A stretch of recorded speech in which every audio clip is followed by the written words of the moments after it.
श्रीमद् भगवत गीता का 15वां अनमोल वचन ये है कि भगवान श्री कृष्ण अर्जुन से कहते हैं कि हर मनुष्य 3 गुणों रजोगुण, तमोगुण और सत्वगुण से बना है। इसीलिए ऐसा कोई व्यक्ति नहीं है जिसमें केवल अच्छाई या केवल बुराई हो। हर व्यक्ति में अच्छाइयाँ और बुराइयाँ दोनों होती हैं। यदि आप चाहें तो आप सबसे अच्छे इंसान में भी बुराई ढूंढ सकते हैं और यदि चाहें तो सबसे बुरे इंसान में भी अच्छाई देख सकते हैं। इसलिए यदि आपको लगता है कि आपके भीतर कुछ कमियां हैं और इसी कारण आप जीवन में आगे नहीं बढ़ पा रहे हैं, तो यह आपकी सबसे बड़ी गलतफहमी है। साथ ही लोगों की बातों पर ध्यान देने की ज़रूरत नहीं है, क्योंकि आजकल अधिकतर लोग ऐसे दृष्टिकोण से दूसरों को देखते हैं जहां उन्हें दूसरों की केवल बुराइयां नज़र आती हैं और अपनी केवल अच्छाइयाँ। अगर कोई आपकी आलोचना करता है तो उसकी चिंता मत करें। जो चीज़ें आपके नियंत्रण में हैं, जिन्हें आप सुधार सकते हैं, उन पर काम करें और खुद को बेहतर इंसान बनाएं। लेकिन जो चीज़ें प्राकृतिक रूप से आपके वश में नहीं हैं, उनके बारे में चिंता करके दुखी होने का कोई लाभ नहीं है। यह शिक्षा हमें आत्मसंवर्धन की प्रेरणा देती है। अपने गुणों को निखारें, लेकिन उन चीज़ों के बारे में परेशान न हो जिन्हें आप बदल नहीं सकते। अपनी कमज़ोरियों को स्वीकार करके ही आप एक मजबूत और सशक्त व्यक्ति बन सकते हैं। श्रीमद् भगवत गीता का 16वां अनमोल वचन यह है कि वो इंसान जिंदगी में सफल माना जाएगा जो अंदर से हमेशा खुश रहता है। बाहर से तो सभी खुश दिखाई देते हैं, लेकिन अंदर से इंसान अशांति से भरा रहता है। बहुत पैसा कमा लिया, कामयाबी हासिल कर ली, लेकिन वह कामयाबी असली नहीं। असली कामयाबी तब मानी जाएगी जब आपका मन खुश रहता है। खुशी प्राप्त करने के लिए हम पूरा जीवन भौतिक संसाधनों को जुटाने में लगे रहते हैं।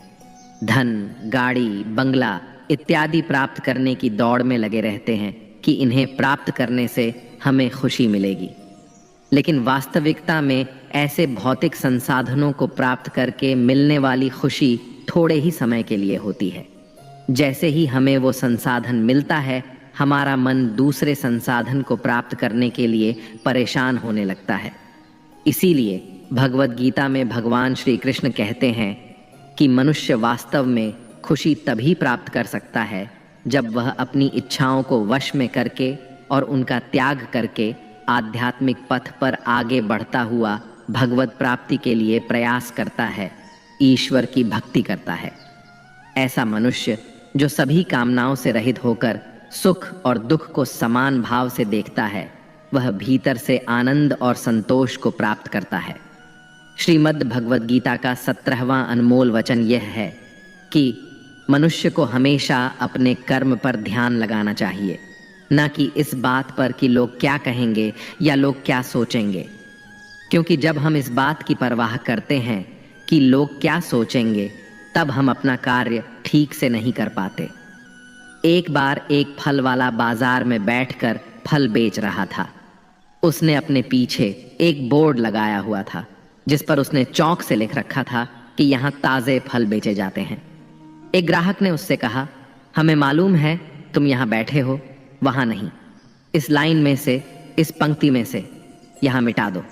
फल वाले ने शब्द मिटा दिया और अब बचा ताज़े फल बेचे जाते हैं। एक दूसरा ग्राहक बोला, हम जानते हैं तुम ताज़े फल बेचते हो, कोई सड़े हुए तो नहीं बेचते, इसलिए इस वाक्य से ताज़े मिटा दो। फल वाले ने ताज़े भी मिटा दिया और बोर्ड पर बचा कि फल बेचे जाते हैं। अब तीसरा ग्राहक आया और कहने लगा कि हमें दिख रहा है कि तुम फल ही बेच रहे हो, इसे लिखने की क्या ज़रूरत है, इसमें से फल को हटाओ। फल वाले ने वैसा ही किया और अब बचा था कि बेचे जाते हैं। तब एक और ग्राहक आया और उसने बोर्ड को पढ़कर फल वाले से कहा, पीछे क्या लिख रखा है, बेचे जाते हैं, हमें पता है तुम बेचने के लिए ही बैठे हो, कोई मुफ्त में थोड़ी ना बांट रहे हो, चलो मिटाओ इसे। बेचारे फल वाले ने जो बचे कुचे शब्द थे वह भी मिटा दिए और अब वह बोर्ड खाली हो गया। तब एक और व्यक्ति आया और फल वाले को बोला, पागल हो गए हो क्या, इस बोर्ड पर तुमने कुछ लिखा क्यों नहीं है? इसीलिए दोस्तों, दुनिया में हर एक इंसान की अपनी एक राय होती है और इंसान दूसरों को सलाह देने में माहिर होता है।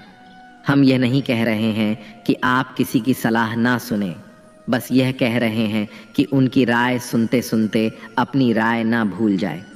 इसलिए हारे हुए की सलाह सुनिए और जीते हुए का तजुर्बा, लेकिन दिमाग खुद का लगाइए। डरिए मत कि हम गलती कर बैठे तो क्या होगा, क्योंकि गलतियों से ही सीखोगे। गलतियों से खुद का तजुर्बा तो आएगा। आज हारोगे तो कल जीतोगे भी। अरे लोग हमारे बारे में क्या सोचते हैं, यह भी अगर हम ही सोचेंगे तो फिर वो लोग क्या सोचेंगे।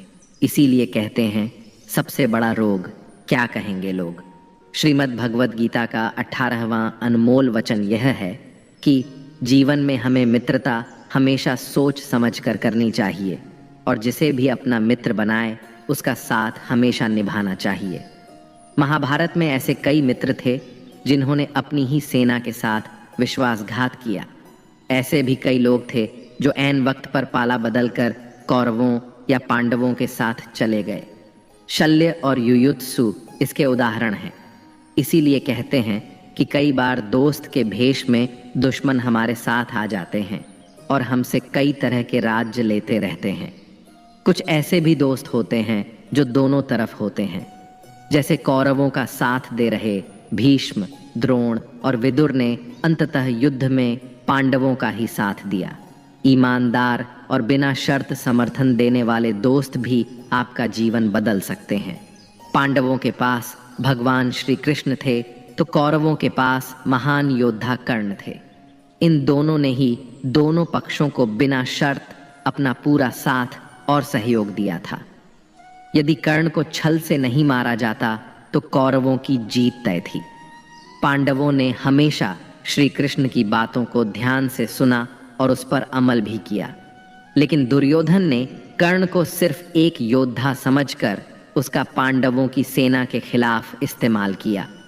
यदि दुर्योधन कर्ण की बात मानकर कर्ण को घटोत्कच को मारने के लिए दबाव नहीं डालता तो इंद्र द्वारा दिया गया जो अमोघ अस्त्र कर्ण के पास था उससे अर्जुन मारा जाता और संभवतः परिणाम कुछ और हो सकता था। इसलिए मित्रता करने के साथ साथ मित्रता निभाने में भी ईमानदारी का परिचय देना चाहिए। श्रीमद् भगवद गीता का 19वां अनमोल वचन यह है कि कभी भी किसी भी चीज़ की अति नहीं करनी चाहिए। कोई भी चीज़ हद से ज़्यादा नहीं करनी चाहिए। किसी से प्रेम भी हद से ज़्यादा मत करना और किसी से नफरत भी हद से ज़्यादा नहीं करना। हद से ज़्यादा मीठा भी खराब हो जाता है तो हद से ज़्यादा कड़वा भी खराब हो जाता है। हद से ज़्यादा खाना भी आपको बीमार कर देगा तो हद से ज़्यादा भूखा रहना भी आपको नुकसान ही पहुंचाएगा। हद से ज़्यादा आराम भी आपको बीमार कर सकता है और हद से ज़्यादा जागना भी आपको बहुत ज़्यादा नुकसान पहुंचाएगा। इसीलिए जीवन को संतुलन के साथ जीना चाहिए। जैसे ही आप संतुलन को खो देते हैं वैसे ही आपके जीवन में कोई ना कोई छोटी या बड़ी दुर्घटना हो जाती है। श्रीमद् भगवद गीता का 20वां अनमोल वचन यह है कि मनुष्य को अपने कर्मों का फल भोगना ही होता है। जो बोया है वही काटोगे। यदि आपने माँ बाप की सेवा की है तो ही आपकी संतान बुढ़ापे में आपकी सेवा करेगी, वरना कोई पानी पिलाने वाला भी पास नहीं होगा। इसलिए बुरे कर्मों का त्याग ही सर्वोत्तम है। एक गरीब आदमी मछली पकड़ रहा था। मछली पकड़ते पकड़ते उसने एक ताज़ी ताज़ी मछली पकड़ी। पास में ही एक सेठ भी मछली पकड़ रहा था, लेकिन मछली पकड़ने का अनुभव न होने के कारण काफ़ी देर से उसके हाथ एक भी मछली नहीं लगी। सेठ ने जब देखा कि उस गरीब आदमी ने ताज़ी ताज़ी मछली पकड़ी है तो उसके मन में मछली को देखकर लालच आ गया और उसने गरीब आदमी के हाथ से मछली छीन ली। गरीब आदमी ने सेठ से कहा, ये मछली मैंने पकड़ी है, आप इसे क्यों छीन रहे हैं? सेठ ने अपनी ताकत दिखाते हुए उस गरीब आदमी से कहा, चल जा, दूसरी पकड़ लेना, ये मछली तो अब मेरी है। ऐसा कहकर सेठ वहाँ से चलने लगा। अब भी मछली जिंदा थी और तड़प रही थी। मछली ने सेठ के अंगूठे में काट लिया, जिससे वह सेठ के हाथ से छिटक गई और फिर से पानी में जा गिरी। सेठ के अंगूठे में गहरा घाव हो गया और तेजी से खून बहने लगा। सेठ दौड़ा दौड़ा डॉक्टर के पास गया। डॉक्टर ने अंगूठे पर पट्टी कर दी और बोला, 3 दिन बाद आकर दिखाना। 3 दिन के बाद सेठ दोबारा डॉक्टर के पास पहुंचा और अपना घाव दिखाया। घाव ठीक होने की बजाय और गहरा हो गया। डॉक्टर ने बोला, अब इस अंगूठे को काटना पड़ेगा, अगर नहीं काटा तो हाथ खराब हो जाएगा, मरता क्या ना करता। सेठ ने अपना अंगूठा कटवा लिया। डॉक्टर ने फिर से पट्टी बांधी और 3 दिन बाद आने के लिए कहा। सेठ 3 दिन बाद फिर गया। पट्टी को खोला गया, घाव सड़ने लगा था, जिसे देखकर डॉक्टर ने बोला, आपका घाव सड़ रहा है, हाथ कलाई तक काटना पड़ेगा, नहीं तो पूरा हाथ जाएगा। सेठ बोला, काट दो और कोई रास्ता नहीं है। सेठ की कलाई काट कर पट्टी बांध दी गई और उसे 4 दिन बाद फिर से आने के लिए कहा। सेठ 4 दिन बाद पहुंचा। डॉक्टर ने पट्टी खोलकर देखा तो घाव वैसे का वैसा था। डॉक्टर ने कहा, हाथ कोहनी तक काटना पड़ेगा, नहीं तो पूरा बाजू जाएगा। सेठ ने वो भी कटवा लिया। सेठ को पट्टी बांध दी गई और 4 दिन बाद फिर से आने को कहा। 4 दिन बाद डॉक्टर ने घाव को देखकर कहा, अब तो बाजू काटना पड़ेगा, नहीं तो पूरा शरीर सड़ जाएगा। अब सेठ का पूरा बाजू कट चुका था। तभी सेठ के एक मित्र ने उससे पूछा कि तुझसे कहीं कोई गलती तो नहीं हुई? आखिर ये क्या हो रहा है? तू जाने अनजाने कोई गलती तो नहीं कर बैठा जिसके कारण तेरे साथ ये सब हो रहा है? सेठ बोला, हाँ, एक गलती तो हुई है। मैंने किसी की मछली पर हाथ मारा था। मेहनत उसकी थी, मगर खाना मैं चाहता था। मित्र ने जैसे ही सुना, उसने सेठ से कहा, जरूर ये उस मछली वाले आदमी की वजह से ही हो रहा है। तू जल्दी से जा और उसे ढूंढ, उसके सामने नाक रगड़ और माफी मांग। सेठ दौड़ा और उस गरीब आदमी को ढूंढा। उसके पैरों में गिर गया और उससे पूछा, ये तूने क्या किया? क्या तुझे कोई तंत्र मंत्र की विद्या आती है? तूने क्या किया मेरे साथ? कोई श्राप दिया? कोई बद्दुआ दी? तूने क्या कहा? गरीब आदमी हाथ जोड़कर बोला, मैंने तो कुछ नहीं किया सेठ, बस ऊपर देखा और कहा, हे भगवान, इसने मुझे अपनी ताकत दिखाई है, तू इसे अपनी ताकत दिखा दे। मित्रों, हमेशा याद रखिए, बुरे कर्मों का फल भी बुरा ही होता है। कर्मों का फल हमें वैसे ही ढूंढ लेता है जैसे कोई बछड़ा खो जाने पर सैकड़ों गायों में अपनी मां को ढूंढ लेता है। कर्म फल से कोई नहीं बच सकता।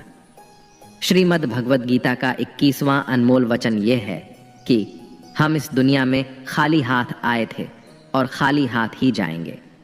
जो कुछ भी आज आपका है, कल किसी और का होगा। इसलिए जो भी कर्म करें, उसे भगवान को अर्पित करें। जीवन में सबसे बड़ा उपहार स्वास्थ्य है, सबसे बड़ा धन संतोष है और सबसे सच्चा संबंध वफादारी से बनता है। यदि आप छल करेंगे तो एक दिन वह छल आपके पास लौट कर आएगा, आज नहीं तो कल। जीवन सच्चाई से जिएं, हर पल सुकून मिलेगा। उपवास केवल अन्न का नहीं होना चाहिए, बल्कि लोभ, लालच, घृणा, चुगली, क्रोध और गंदे विचारों से भी उपवास रखना चाहिए। यदि मन का संकल्प और शरीर का पराक्रम पूरी तरह किसी काम में लगाया जाए तो सफलता निश्चित होती है। भाग्य का इंतजार करने के बजाय कर्मों का तूफान पैदा करें, दरवाजे अपने आप खुल जाएंगे। क्रोध की अवस्था में भ्रम उत्पन्न होता है और भ्रम बुद्धि का नाश करता है। जब बुद्धि नष्ट हो जाती है तो व्यक्ति का पतन निश्चित है। जैसे पानी अपनी मर्यादा छोड़कर विनाशकारी बन जाता है, वैसे ही जब वाणी मर्यादा तोड़ती है तो सर्वनाश होता है। किसी को धोखा देना एक प्रकार का कर्ज है जो किसी न किसी दिन आपको किसी और के हाथों लौटाया जाएगा। कलयुग में हमेशा सतर्कता और तैयारी के साथ रहना चाहिए, क्योंकि न मौसम पर भरोसा है न इंसानों पर, वे कभी भी बदल सकते हैं। श्रीमद् भगवद गीता का 22वां अनमोल वचन यह है कि हमारे रिश्तेदार ही हमसे सबसे ज्यादा जलते हैं। हमारी सफलता से सबसे ज्यादा दिक्कत हमारे रिश्तेदारों को ही होती है। बाहर वालों को कोई फर्क नहीं पड़ता कि आपकी जिंदगी में क्या हो रहा है, और जो आपके रिश्तेदार होते हैं उनकी पूरी नजर रहती है आपकी जिंदगी पर। बाहर से तो वे यही कहेंगे कि आगे बढ़ो, सफल हो जाओ, खुश रहो जिंदगी में, और जब उन्हें आप अपनी सफलता के बारे में बताएंगे अपनी किसी कामयाबी की खबर उनको सुनाएंगे तो उसे सुनकर उन्हें बिल्कुल भी खुशी नहीं होती। कई बार सारी दुनिया आपको पसंद करती है, आपके काम की तारीफ करती है, लेकिन आपकी कदर आपके घर में ही नहीं होती। पांडवों के हर सुख से दुर्योधन जलता था। जब भी पांडव किसी काम में सफल होते थे उसे बिल्कुल भी बर्दाश्त नहीं होता था। दुर्योधन हर प्रयास करता था पांडवों को नीचा गिराने का, जितना हो सके उन्हें दुखी करने का। और यही भाइयों की आपसी जलन महाभारत के युद्ध की वजह बनी, जिसमें न जाने कितने अनगिनत लोग मारे गए। बाहर वालों को क्या फर्क पड़ता है कि आप कैसी जिंदगी जीते हैं, लेकिन ये जो रिश्तेदार होते हैं, ये जो करीबी लोग होते हैं, मजाल है जो इन्हें आपकी खुशी बर्दाश्त हो जाए। सबसे खतरनाक होते हैं ये लोग, क्योंकि ये बाहर से बहुत मीठा बोलते हैं, आपको अच्छे अच्छे शब्द कहते हैं, लेकिन आपकी पीठ पीछे ये आपसे ज़रा भी खुश नहीं होते। तो इसीलिए किसी को भी अपना समझने से पहले आप यह ज़रूर जांच परख लें कि वो सच में आपका अपना है या सिर्फ अपनेपन का दिखावा कर रहा है। श्रीमद् भगवद गीता का 23वां अनमोल वचन ये है कि जो व्यक्ति अपने कार्यों को समय पर पूरा नहीं करता और समय का महत्व नहीं समझता, उसकी पूरी जिंदगी व्यर्थ में ही समाप्त हो जाती है। समय ही जीवन की असली पूंजी है, और यदि आप इसे निरर्थक कार्यों में बर्बाद कर देते हैं तो जीवन में आपको कुछ भी सार्थक प्राप्त नहीं होगा। यदि आप जीवन में कुछ पाना चाहते हैं तो समय की कद्र करना अत्यंत आवश्यक है। समय का सही उपयोग आपको न केवल सफलता की ओर ले जाता है, बल्कि जीवन को भी सही दिशा में आगे बढ़ाता है। समय बीतने पर लौट कर नहीं आता, इसलिए हमें इसका सदुपयोग करते हुए अपने लक्ष्यों को पूरा करने के लिए निरंतर प्रयास करना चाहिए। श्रीमद् भगवद गीता का 24वां अनमोल वचन यह है कि डर धारण करने से भविष्य के दुख का निवारण नहीं होता है। डर से तो चिंताएं ही बढ़ती हैं, जो मन का सुख चैन सभी छीन लेती है। किसका डर है तुम्हें? कौन तुम्हें मार सकता है? तुम शरीर नहीं हो। शरीर तो तुम्हारा मात्र एक साधन है अपने कर्मों को सिद्ध करने का। तुम एक आत्मा हो जो कि अमर है। अर्जुन युद्ध में अपने बंधु बांधव से लड़ना नहीं चाहते थे, लेकिन श्री कृष्ण ने समझाया कि जब किसी विवाद का हल शांतिपूर्ण तरीके से नहीं होता तो फिर युद्ध ही एकमात्र विकल्प बच जाता है। कायर लोग युद्ध से पीछे हटते हैं। युद्ध भूमि पर पहुंचने के बाद भी अर्जुन युद्ध नहीं करना चाहता था। तब भगवान श्री कृष्ण ने उससे कहा कि ना कोई मरता है और ना कोई मारता है, सभी निमित्त मात्र हैं। आत्मा अजर और अमर है, इसीलिए मनुष्य को डरना नहीं चाहिए, अपितु अपने नियत कर्मों को निडरता के साथ संपन्न करना चाहिए। श्रीमद् भगवद गीता का 25वां अनमोल वचन यह है कि जिसे आप सबसे ज्यादा महत्व दोगे वो ही आपको कभी महत्व नहीं देंगे। आपने कभी गौर किया है कि आपका अपमान कौन लोग करते हैं? वही जिसे आप सबसे ज्यादा, हद से ज्यादा महत्व देते हैं। दूसरों की इज्जत करना अच्छी बात है, पर दूसरों की अगर बहुत ज्यादा इज्जत करेंगे तो उनकी नजर में आपकी इज्जत खत्म हो जाती है। इसलिए किसी को भी कभी भी अपना सब कुछ नहीं बनाना चाहिए कि तुम ही मेरे सब कुछ हो। जैसे ही आप किसी को अपना सब कुछ बना लेते हैं तो आप उसके लिए कुछ भी नहीं रह जाते। इसलिए लोगों को इज्जत उतना ही देना चाहिए जितना वे हजम कर सके। हद से ज्यादा इज्जत देना आपकी ही बेइज्जती करवा सकता है। श्रीमद् भगवद गीता का 26वां अनमोल वचन यह है कि जो मुश्किल वक्त में, जो दुख के समय में आपका साथ दे, सिर्फ वही आपका अपना है। बाकी तो अपनेपन का नाटक करने वाले बहुत से लोग होते हैं। बड़ी बड़ी बात करने वाले बहुत लोग होते हैं कि हम आपसे बहुत प्रेम करते हैं, कोई भी दुख हो, कोई भी तकलीफ हो, हमें याद कर लेना। लोग दुख उठाने की बात करते हैं, लोग आने जाने की बात करते हैं, हाथ मिलाना तो ठीक से नहीं जानते और दिल मिलाने की बात करते हैं। जब सच में आपकी जिंदगी में तकलीफ आएगी ना, तब आपको समझ में आ जाएगा कि आपका साथ देने के लिए कौन खड़ा है और कौन भाग गया। उस समय सारे लोग भाग जाते हैं, क्योंकि लोगों को पता होता है कि यह व्यक्ति हमारे पास आया तो हमसे मदद ही मांगेगा और वह हमें कुछ दे नहीं पाएगा। लोग आपसे सिर्फ तभी रिश्ता रखते हैं जब आप उन्हें कुछ दे सकते हैं और आपसे उन्हें कुछ फायदा हो सकता है। लेकिन जब लोगों को यह पता चल जाता है, यह समझ में आ जाता है कि उनको आपसे कोई फायदा नहीं होने वाला, बल्कि उनको तो आपकी मदद करनी पड़ेगी, तो वे आपको दूर से ही देखकर भाग जाते हैं। इसीलिए जो आपके मुश्किल वक्त में आपके साथ खड़ा हो, सिर्फ वही आपका अपना होता है। बाकी इस दुनिया में सब पराये होते हैं, क्योंकि सिर्फ अपना अपना कह देने से कोई अपना नहीं हो जाता, बल्कि अपना तो वह होता है जो दुख के समय में आपका साथ दे।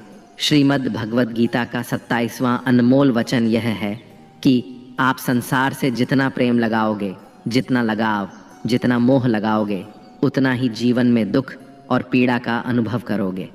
आपके सारे दुखों का कारण किसी को अपना मानना है। आप कभी गौर करना, आपकी जिंदगी के सारे दुख, सारी तकलीफें, सारी चिंताएं वहीं से आते हैं जहां आपका अपनापन होता है कि यह मेरा है, यह मेरा अपना है। यहीं से आपकी जिंदगी में दुख का आना शुरू हो जाता है। जिंदगी में जब हम किसी चीज को, किसी इंसान को, किसी रिश्ते को, किसी काम को अपना मान लेते हैं, मेरा मान लेते हैं, वहीं से सारे दुखों की शुरुआत होती है, वहीं से हर तकलीफ की शुरुआत होती है। इसीलिए भगवान श्री कृष्ण कहते हैं कि अगर दुखों और निराशाओं से मुक्ति चाहते हो तो इस संसार के मोह में मत उलझो, मेरी भक्ति करो और मुझसे ही प्रेम करो। मैं तुम्हें इस संसार के सभी दुखों से मुक्त करके मोक्ष प्रदान करूंगा। श्रीमद् भगवद गीता का 28वां अनमोल वचन यह है कि मनुष्य को कभी भी बदले और घृणा की भावना अपने मन में नहीं रखनी चाहिए और ना ही अपने भाग्य को कोसना चाहिए, क्योंकि इस तरह वह अपना संपूर्ण जीवन बर्बाद कर लेता है। एक बार दानवीर कर्ण ने भगवान श्री कृष्ण से अपनी व्यथा सुनाई और कहा, हे कृष्ण, जब मैं पैदा हुआ तब मेरी माँ ने मुझे त्याग दिया, इसमें मेरा क्या अपराध था?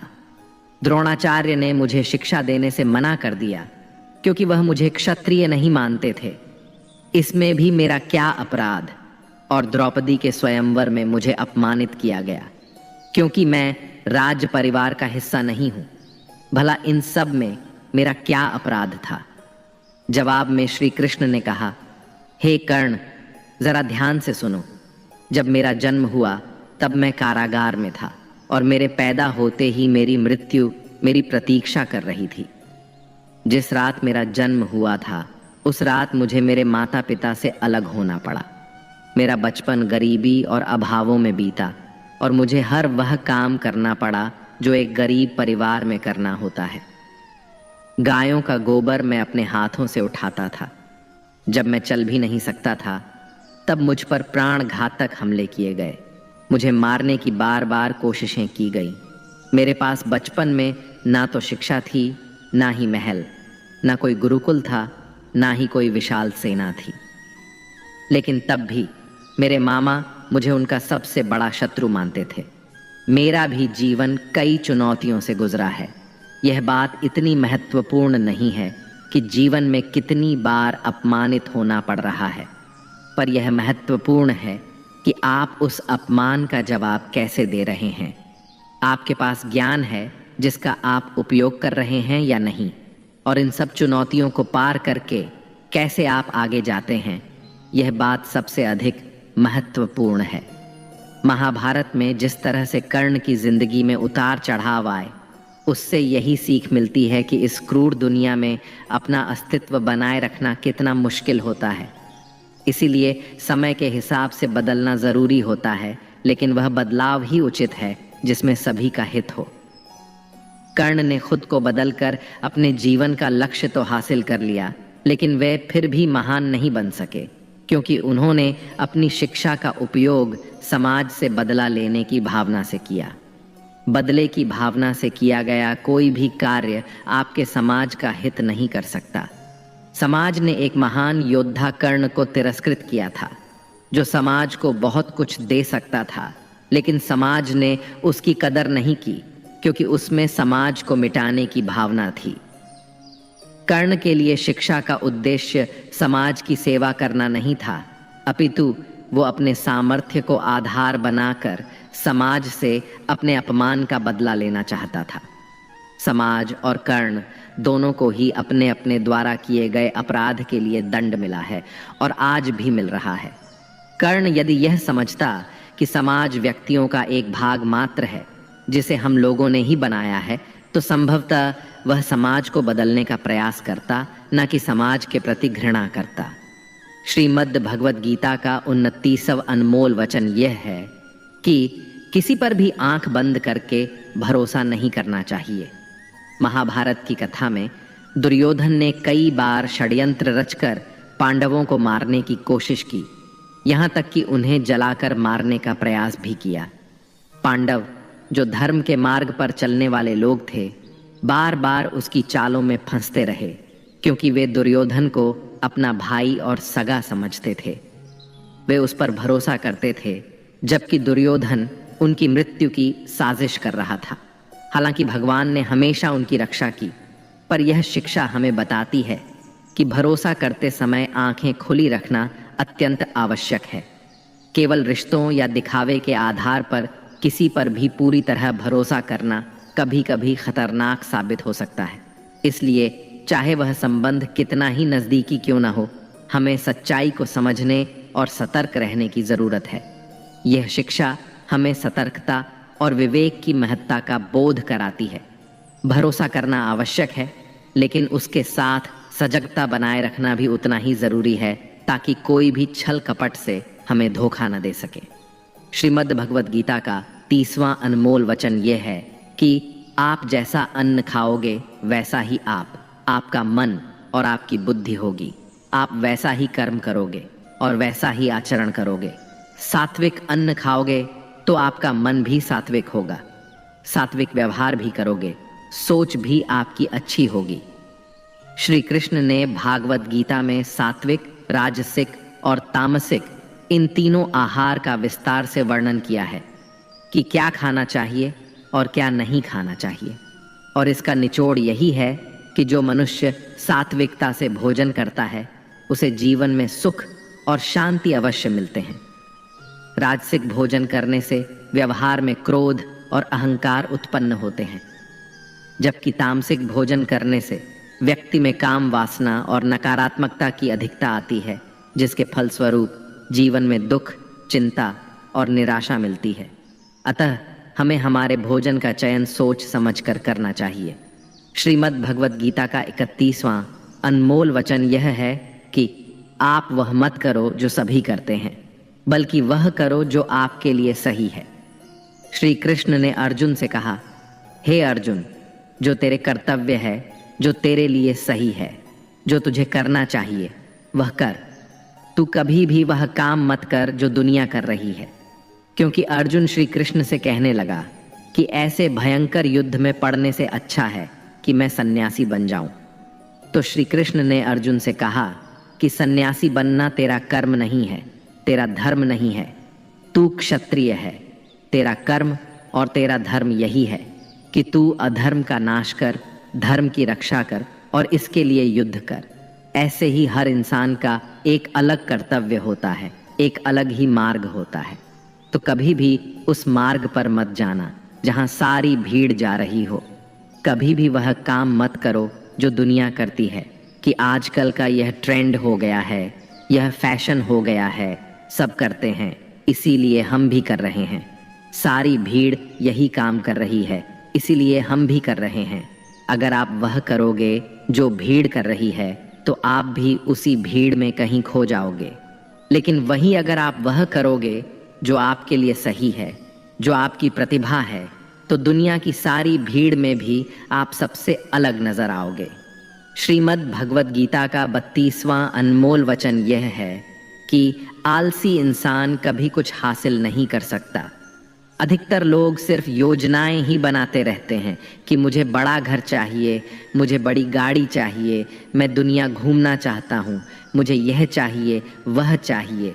यह हर कोई सोच लेता है, लेकिन उस पर मेहनत करना, अपना कर्म करना वो नहीं करते। क्योंकि चाहना तो बहुत आसान है, लेकिन उसके लिए कर्म करते रहना वह बहुत मुश्किल है। हर कोई चाहता है कि मेरा शरीर फिट हो, लेकिन उसके लिए एक्सरसाइज करना ज़रूरी है, जो आपको ही करना होगा। जो इंसान आलसी बनकर बैठा रहता है, उसे ना ही अच्छा शरीर मिलता है और ना ही अच्छा जीवन मिलता है। तो अगर ज़िंदगी में कुछ पाना चाहते हो तो आलस्य को अपनी ज़िंदगी से दूर कर दीजिए। आलस्य के चलते आपको कुछ मिलने वाला तो नहीं है, बल्कि जो आपके पास है वह भी गवा दोगे। श्रीमद् भगवत गीता का 33वां अनमोल वचन ये है कि बुरा इंसान कभी अपनी बुराई नहीं छोड़ेगा, चाहे आप उसके साथ कितना भी अच्छा चलो, वह आपको तकलीफ़ें अवश्य ही देगा। इसलिए जो जैसा है आप उसके साथ वैसा ही व्यवहार करें। बुरे इंसान के साथ आप कितना भी अच्छा बन जाओ, वह कभी अच्छा नहीं बनने वाला। दुर्योधन जंगल में पांडवों को मारने के लिए गया था, लेकिन वहां पर लोगों ने दुर्योधन को पकड़ लिया। उसका मित्र कर्ण भी उसे छोड़कर भाग गया। वे भील दुर्योधन को मार देना चाहते थे, लेकिन युधिष्ठिर अपने भाई की रक्षा करने के लिए वहां पहुंच गया और उसके जीवन की रक्षा की। लेकिन उसके बाद क्या हुआ? वह हमेशा पांडवों का नुकसान ही करता रहा। इसलिए अगर कोई इंसान बुरा है, उसके साथ आप ज्यादा अच्छा बनने की कोशिश ना करो। जो जैसा है उसके साथ वैसा ही व्यवहार करो।